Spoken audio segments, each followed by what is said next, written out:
Uh, I wanted to lead off with the problem with Christianity. And I know a lot of people when they hear that right away they're just thinking, "Wow, what a crazy thing to say." That's people are offended right now. I'm sure someone threw their laptop off their desk or their desktop off their desk. Are laptops supposed to be on your lap? I mean, that's why they call it a laptop, I guess. I don't know. If you know, write the answer. But the problem with Christianity, or let me say it this way, your problem with Christianity. That's the real issue. What is your problem with Christianity? Now, I'll admit or I'll concede that I'm generalizing. But, that's what I'm here to do. So, what is or what do you think the problem is with Christianity? Or again, your problem with Christianity? Because if you clicked on this video, you probably have a problem with Christianity.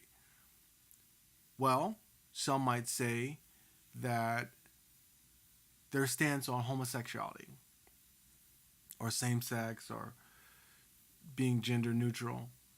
And that's a big thing. That's a big issue for a lot of people. A lot of people feel that love is love and we shouldn't interfere with people, whether they want to get married to someone of the same sex or if they identify as a different sex. They feel like that's none of your business.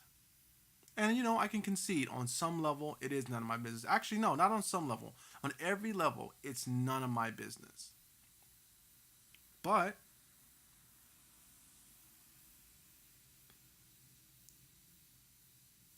what's faith or what's taught in someone's faith and what's right for someone to live by or for everyone to live by are different things. Anyway, that's not even the main thing. It's a big thing that people like to go to on both sides, but it's not really the main thing. It's simpler than that. Some people might say it's televangelists or prosperity preaching. Send me $10. Send me $100, $1,000, and you'll be saved. You'll be blessed. You'll be rich. You'll get a new car. You'll get this and you'll get that. And that's a big thing. You know, that's a big issue for a lot of people. People love to pounce on televangelists and prosperity preachers. But the truth is, ministry costs money. It costs money. Big churches, small churches, they have staff. It costs money to keep the building functional. It costs money to be in the building.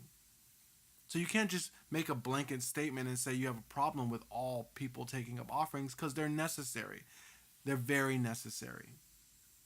That being said, I do have an issue with prosperity preaching. I don't think that you need to have millions and millions of dollars if your congregation is not full of people who are millionaires or well-to-do people. If your congregation is full of millionaires, then I have no problem with the pastor making millions of dollars.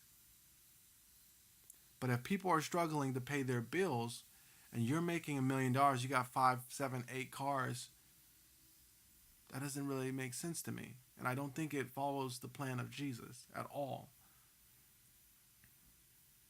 But pastors also have outside income. It's not a simple thing. Okay, so you have to always consider those two things. Does he or she have another way to make income outside of the offerings being generated in church? And what is the medium level of income in the church? But again, that's not even really the main issue. It's simpler. Those two are parts of it.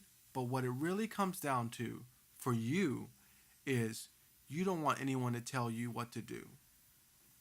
Or another way to put it is you don't want anyone to tell you that you're bad or wrong.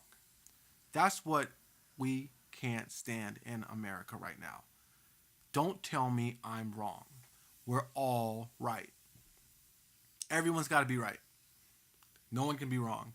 It's wrong of you to tell me that I'm wrong. And I'm sorry, that's ridiculous. That's crazy. That's an unreasonable bar to our unreasonable thing to think. It's not possible. Yes, we have the right to pursue happiness, and to a certain extent, you have a right to live your life how you want to. But we know that there are certain things that we won't allow, we can't allow. But at the end of the day, it doesn't matter. If you're trying to live a Christian life, if you want to be someone who follows that faith, or if you consider yourself to be religious, it's that's the thing I don't really understand. You want to do your own thing, okay, cool, do your own thing, but you also want to be recognized by the church. You can't have it both ways. You can't have you can't have a relationship with God and the church on your terms. I mean, you can do it, just like I could say I'm dieting, but then eat McDonald's every day. But I'm only drinking Diet Cokes, you know? I'm having mixed salads instead of fries. It doesn't matter. Your diet's a farce. Your religion's a farce. So why even bother?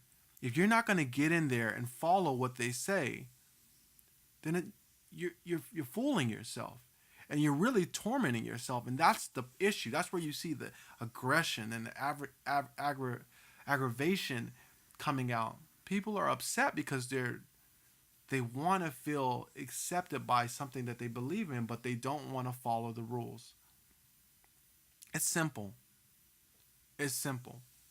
Okay? And the thing that I think that is overlooked by a lot of people is that we're all wrong. We're all wrong, and we all need help, and we're all saved by grace. So if you're sitting there and you're thinking, yeah, you need to you need to admit that you're wrong. Well, you need to admit that you're wrong too. We all have problems and we all fall short. And that's the beauty of the gospel. And yes, it is a heavy, heavy weight. But it's a weight that brings humility, it brings thankfulness, and it helps us to empathize with each other. When we think about each other as, hey, this person in this area, they're dropping the ball, but I'm dropping the ball in this area. So it's okay to be wrong. It's okay to be wrong if we're trying to be right and we're working at that. But to just say that I'm right and you're right, but no one's right, that's ridiculous. And that's your problem with Christianity. But, there's a lot of problems with a lot of stuff. Another thing right now is the government.